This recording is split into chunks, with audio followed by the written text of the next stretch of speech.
gigil na gigil po sila na maipakulong si Martin Romualdez. Di po ba? Pero yung kanilang tanging pinanghahawakan, Ganito lang yan, ano? ito, yung tanging pinanghahawakan nila na makapagpapakulong, kung totoo yung sinasabi na si Gutesa, nagtatago pa ang loko. Paano nga naman yun? At mukhang kakaharap pa ng perjury.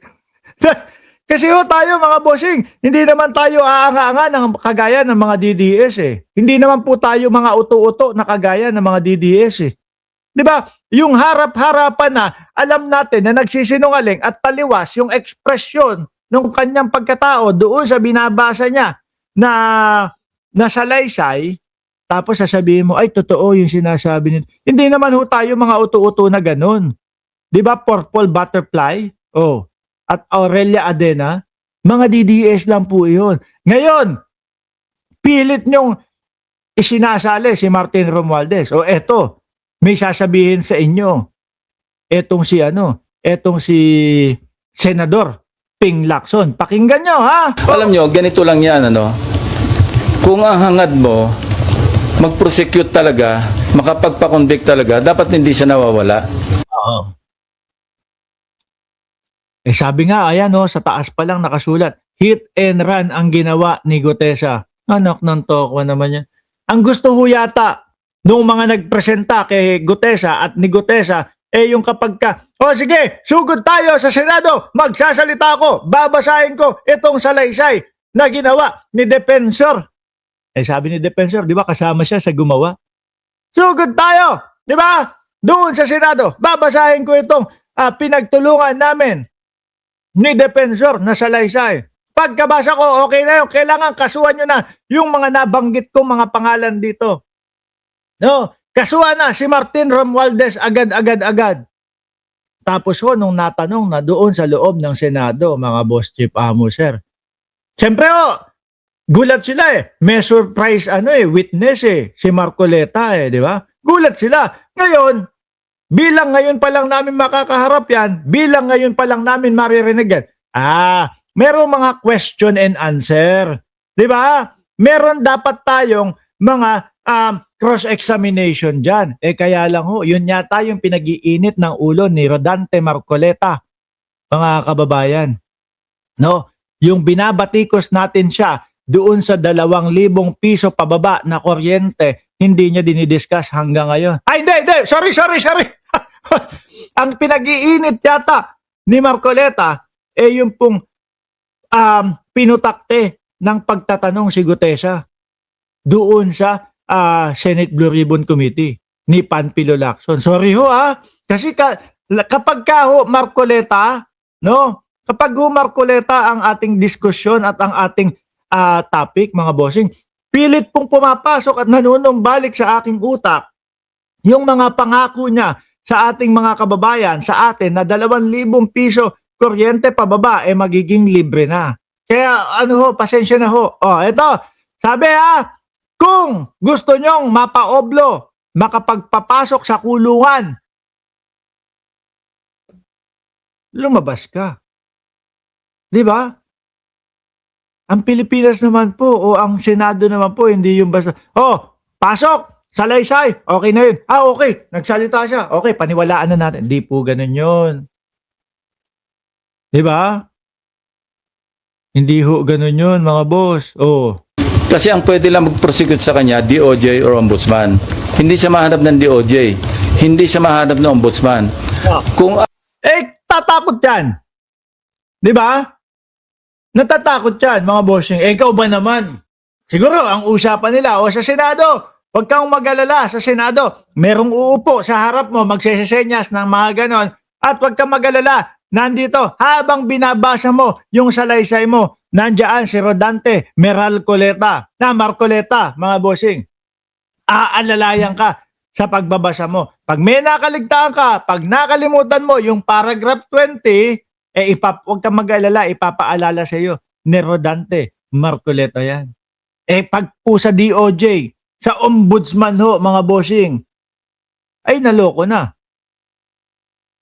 Pag pinatawag yata si Gutesa dun. Siya lang mag-isa. O paano na yun?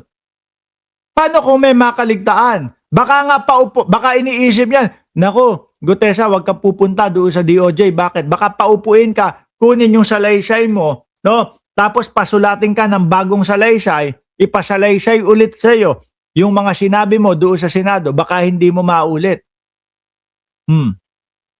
Yari tayo dyan. Nanumpa ka pa naman dyan. Perjury yan. Oh, may kaso yan. May kulong yan. 6 na taon.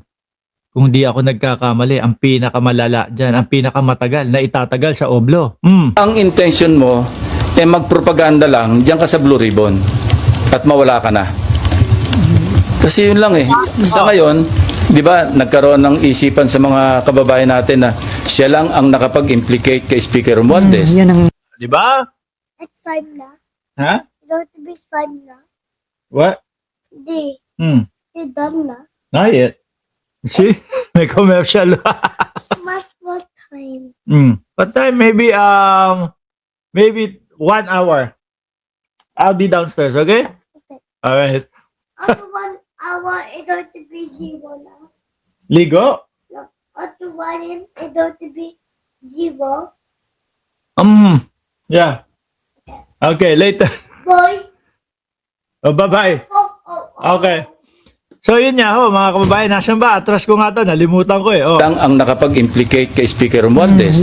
Yun. Kaya nga ang sinasabi sa ICI, kakasuhan natin si Martin Romualdez. Kaya lang, 6 to 9 months pa. Eh bakit to? Siguro hinahanap pa etong si Orly Gutesa. At yun ang tanging pinangahawakan po ng mga DDS, mga bossing. Tato! Shoutout sa iyo. Siguro iniisip ng ibang mga bagong pasok dito, si Raulo yata tong vlogger na ito. Bigla na lang sumisigaw. At yung tanging makakapagpatunay na sinasabi na mastermind or number 1 na corrupt si Romualdez, nagtatago. Di po ba?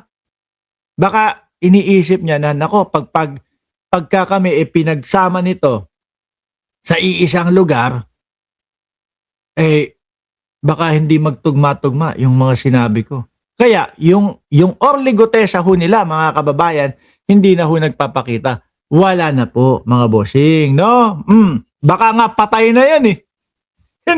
Hindi ho, di ba? Baka patay na ho yan, mga kababayan eh. Di ba? Oh. Bye my bike. Later. Yeah. After you're done. Okay. Oh. Bye, Daddy. Di ba? Baka nga ho, patay na yan si Orly Gutesa. Wala na, hindi na makita eh. Baka nga ipinaligpit na ho yan, mga bossing. Kayo ho ba, iisipin ninyo na si Martin Romualdez ipagliligpit po yan? Kagaya nung sinasabi ni Rodante Marcoleta. Hindi ko naman sinasabi na sinabi ni Marcoleta na si Martin Romualdez ang nagpatong ng 5 milyon. Kasi ganun sila di ba? May nakapatong po na 5 milyon sa ulo ni Gutesa kaya hindi lumalabas. Naalala nyo yung naratibo na yun? Kayo po ba, mga kababayan, maglalagay ka ng 5 milyong piso sa ulo ng tao na yun? Kung nakita mo, habang sinisiraan ka at habang sinasambit yung mga pangalan mo, o yung pangalan mo, pinagtatawanan ng mga manonood, pinagtatawanan ng taong bayan.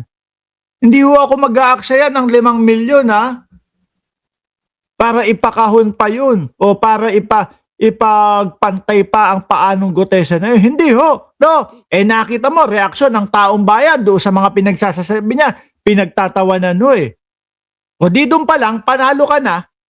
Di ba?